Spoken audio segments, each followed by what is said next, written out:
Hey guys, I'm here with my friend Tyrell, who's got a muzzleloader hunt coming up. Drew kind of a hard to draw tag, I think, for the trophy buck season for mule deer out here in the West. There's the paraphernalia. What we're missing, of course, are the cleaning patches and the lubricating patches, but basically what you need: some bullets, some primers, and their musket caps. You can get the standard caps too. These are a little bit hotter, I believe, so a little surer ignition, but boy, you sure had problems getting some ignition. And then your powder.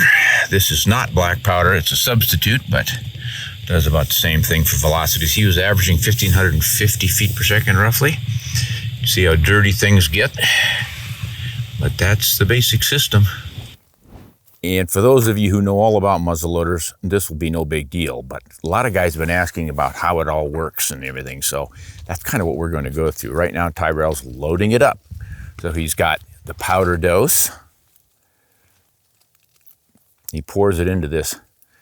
What do you call that little device you got there? As far as I know, it's just a powder measure, but I'm kind of new to it myself. So you just, you set it, see that rod sticking out the back of it? You can move that in and out to get the dose just right. Up to 125 grains? Yep. So most of your loads are going to be 90 grains to 125 grains. 110 is kind of about there, but you can't go more than that really. It's just don't gain that much, get more pressure. Now I imagine he's pounding it like that, slap that, make sure the powder gets clear down. And now he's going to see the bullet on top. He's going to have a start.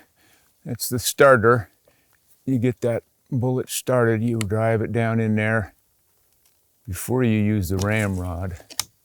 There, he's got it started. Now he can take his big long ramrod, and it's a lot easier.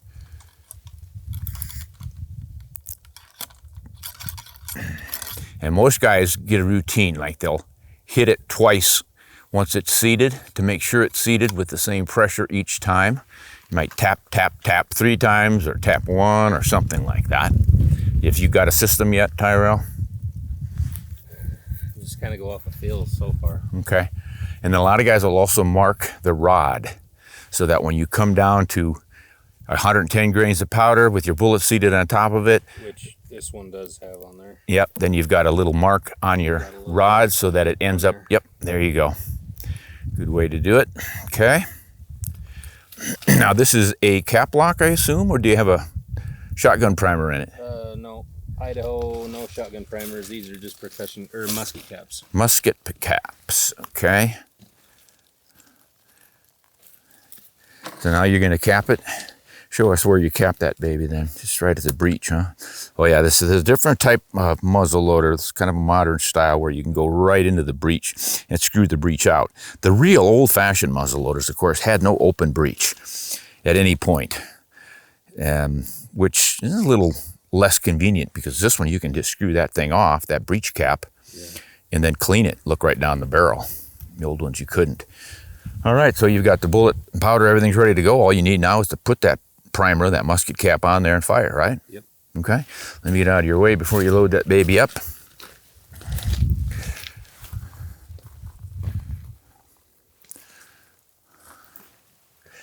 Now, here's what's going to go on downrange. Got the chronograph set up and ready to go. We have Covey over there ready for the retrieve. And our target's downrange, way down there. Going for the 100-yard target? Yeah, I think so. All right.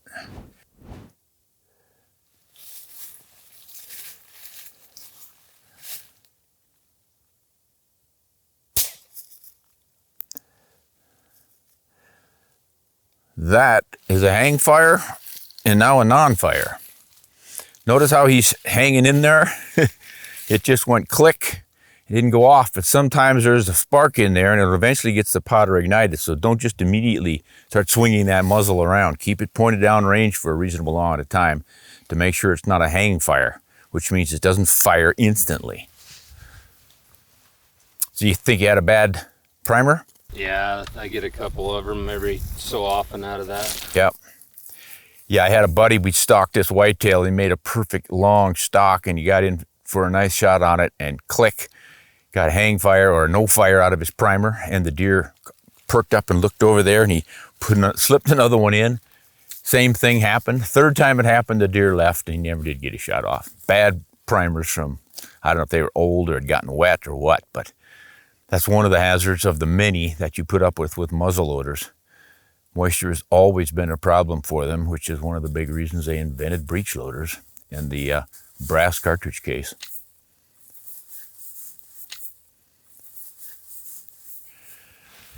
Try it again.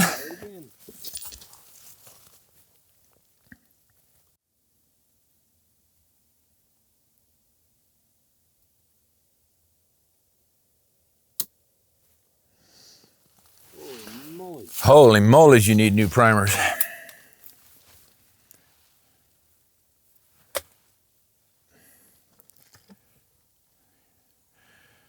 gotta start a new video here.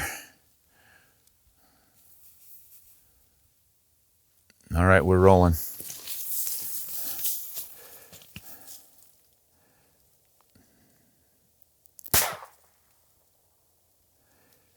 Sure glad that's not the trophy buck you're after.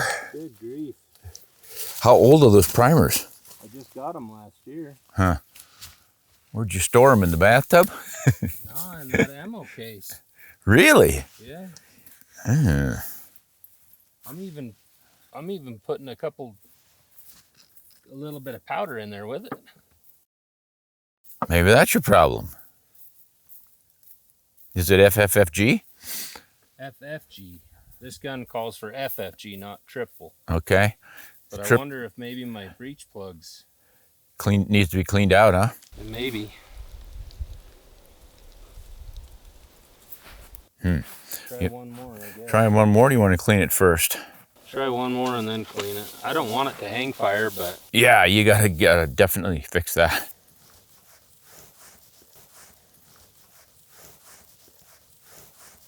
When was the last time you cleaned it? Oh, I cleaned it before I put it up. I gotta clean it after every, 3 shots. Yeah, I do mine.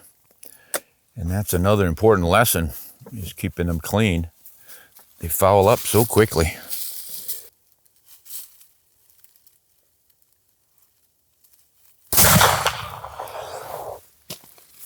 Success! Did you hit the paper? Doesn't look like it. I don't see any holes on here that match up.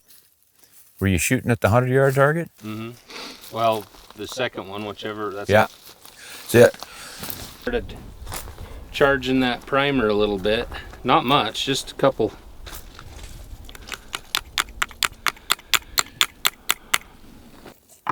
Powder goes in, shakes it down.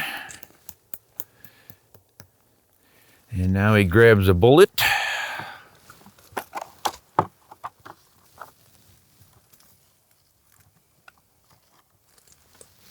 Tries to grab a bullet, succeeds.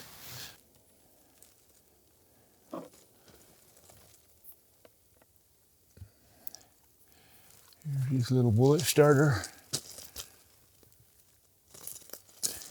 Finally got smart and went down to his level. I like that.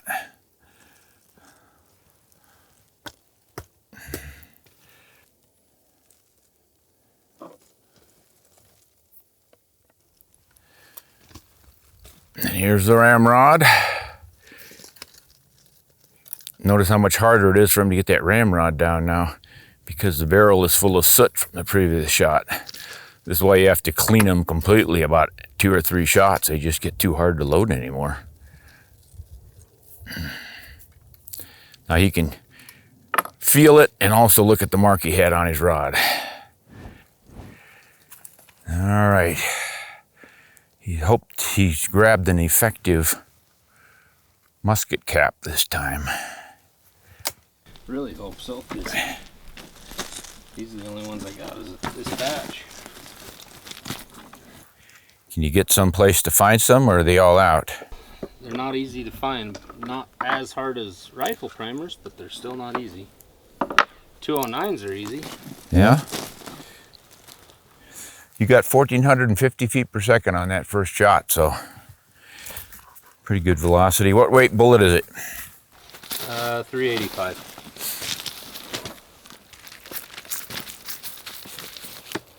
Oh, by the way, folks, he shot 4 inches high right on the line. I just didn't see it.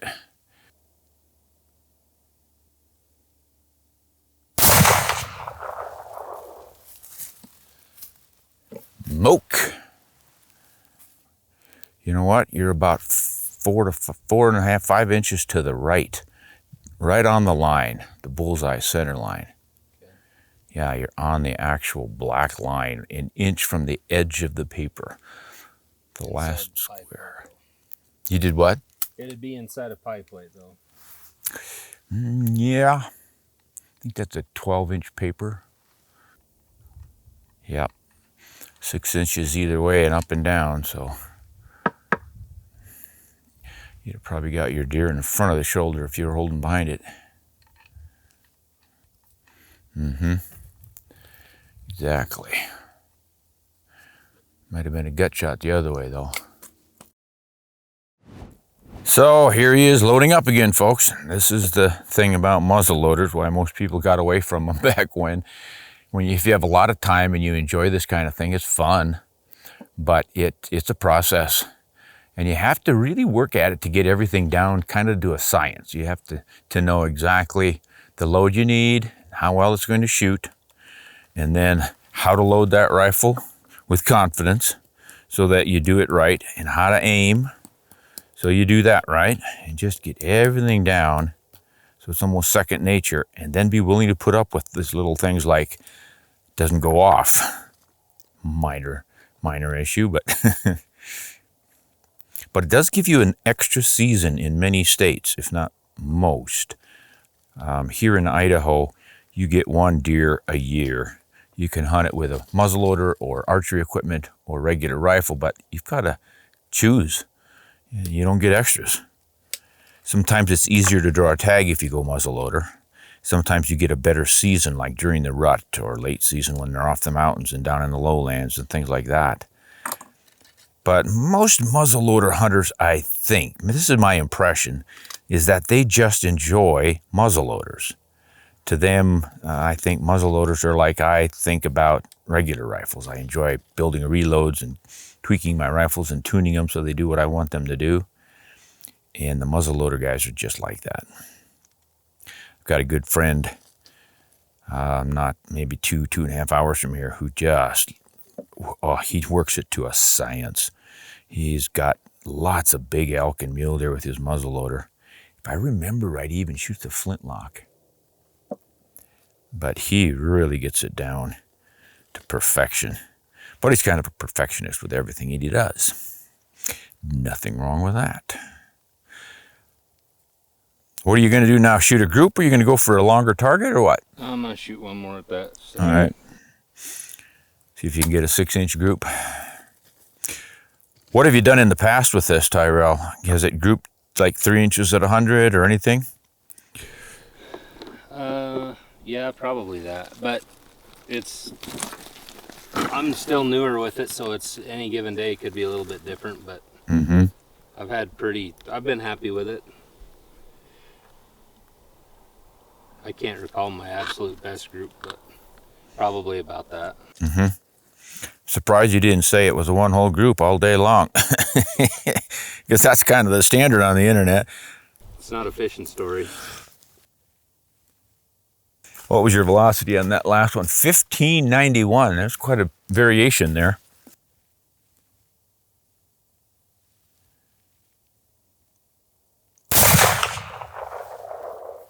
$15.54. A little more consistency there. See if I can find another hole. There you go. Inch right, half inch high. Nicely done. A lot of smoke out there. What powder are you using? The 777, Hodgson 777. Try one more, but probably better go clean it. All right. There's a 100-yard target. That first shot was high up there by the number 6, and then he got a wide shot out here, 6 inches. I think that's 5. And then almost at the bull on that shot. So when you look at the center of it, he's not that far off. Needs to adjust his sights, but really it's not that bad of a group for a muzzleloader with open sights. I'm sure a lot of folks with really good quality muzzleloaders and lots of talent can shoot a really nice group, but Tyrell is just getting started. So that's it. All right, this is cleaning. What are you using? You some kind of a waxed cloth? These little Thompson, they're just pre-saturated patches. Cleaning patches pre-saturated. But I also really like to use M-Pro in there too. Mm-hmm. All right. Now this is a light field cleaning. This is not the complete clean. You just want to get most of the carbon fouling out. And there will be plenty of it. I'm going to grab one of these and show them. Here we go. Just a lot of soot in there. You got to get that soot out so she'll shoot well and load well the next time. Supposedly Windex works really well at the range, but I haven't done it yet. Mm-hmm. How many passes do you need to make? I usually do a couple of the patches with this, and then go dry, and then I do a little bit of the M-Pro, and then go dry, and then I call it good. Okay. All right. Still don't have anything down to a science yet. Just filling everything out. Yep. Let's see how dirty that last patch came out. Yeah, it's still pretty dirty. Not as bad as the first ones. Do you follow it with butter? I used to run patches that were coated with some, I forget what they call it, but it was like muzzleloader butter or boar butter, something like that. Lubricated your bore a little bit. Those bullets have that lubricant on them. Oh, you've got a lube bullet. Didn't even look at it. I thought I saw some wax on them, so that's some lube in the grooves on them.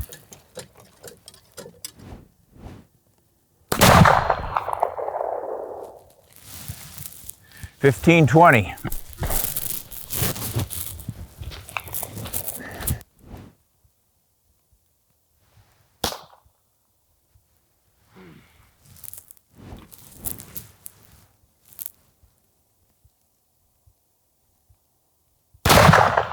Oh, just over it. Yep, just over it, man. Right down the middle, but over it. Okay.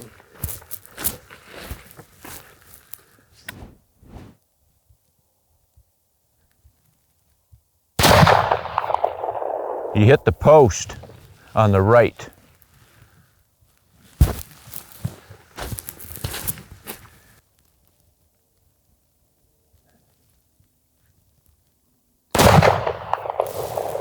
It wiggled. You hit something. I don't know what, but it wiggled.